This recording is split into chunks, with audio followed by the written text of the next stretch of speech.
शारदीय नवरात्रि की हार्दिक शुभकामनाएं। शारदीय नवरात्र का 7वां दिन है। इस दिन आदिशक्ति देवी दुर्गा के 7वें स्वरूप मां कालरात्रि की पूजा की जाती है। पौराणिक कथाओं के अनुसार देवी के इस रूप की पूजा करने से दुष्टों का विनाश होता है। मां के इस स्वरूप को वीरता और साहस का प्रतीक माना जाता है। दुष्टों का नाश करने के लिए आदिशक्ति ने यह रूप धारण किया था। भक्तों के लिए मां कालरात्रि सदैव शुभ फल देने वाली है। इस कारण मां का नाम शुभमकारी भी है। ऐसी मान्यता है कि मां कालरात्रि की कृपा से भक्त हमेशा भयमुक्त रहता है। उसे अग्नि भय, जल भय, शत्रु भय, रात्रि भय आदि कभी भी नहीं होते। रात्र के अंधकार की तरह काला है मां का स्वरूप। कालरात्रि देवी का शरीर रात के अंधकार की तरह काला है। गले में विद्युत की माला और बाल बिखरे हुए हैं। मां के 4 हाथ हैं, जिनमें एक हाथ में गंडासा और एक हाथ में वज्र है। इसके अलावा मां के 2 हाथ क्रमशः वर मुद्रा और अभय मुद्रा में है। इनका वाहन गदर्भ यानी कि गधा है। नवरात्रि में मां दुर्गा के 9 स्वरूपों की पूजा की जाती है। पूजा के 7वें दिन कालरात्रि की पूजा अर्चना पूरी विधि विधान से की जाती है। धर्म के अनुसार माता का इस दिन नेत्र खोला जाता है। इस स्वरूप में मां का शरीर काला और बाल बिखरे हुए, गले में मुंड की माला पहने दिखाई देती है।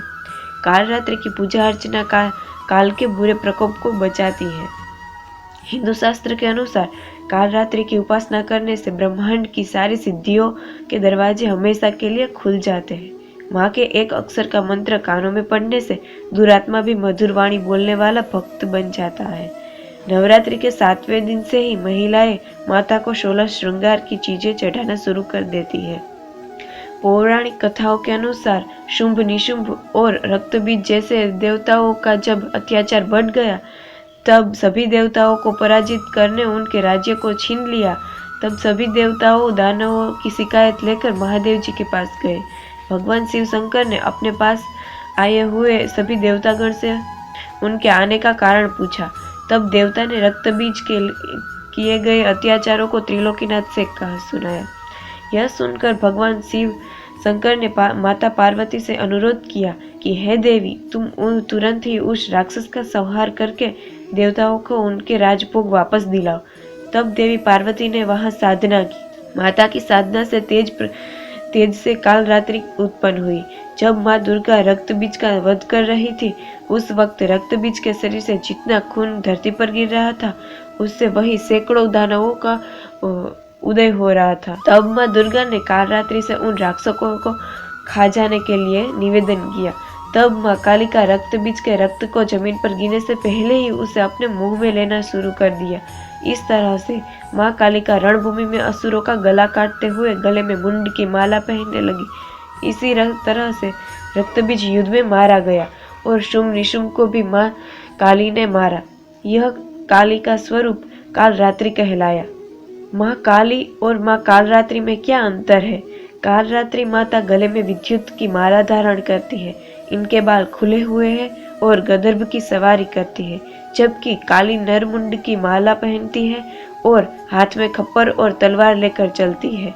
काली माता के हाथ में कटा हुआ सिर है, जिससे रक्त टपकता रहता है।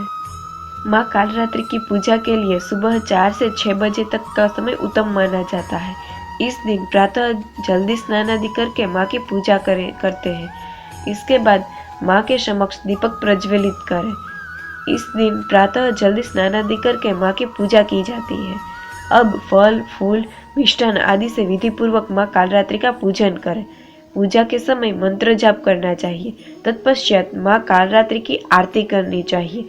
इस दिन काली चालीसा, सिद्ध कुंजिका स्त्रोत, अर्गला स्तोत्रम आदि चीजों का पाठ करना चाहिए। इसके अलावा सप्तमी की रात्रि में तिल के तेल या सरसों के तेल का अखंड ज्योत जलानी चाहिए।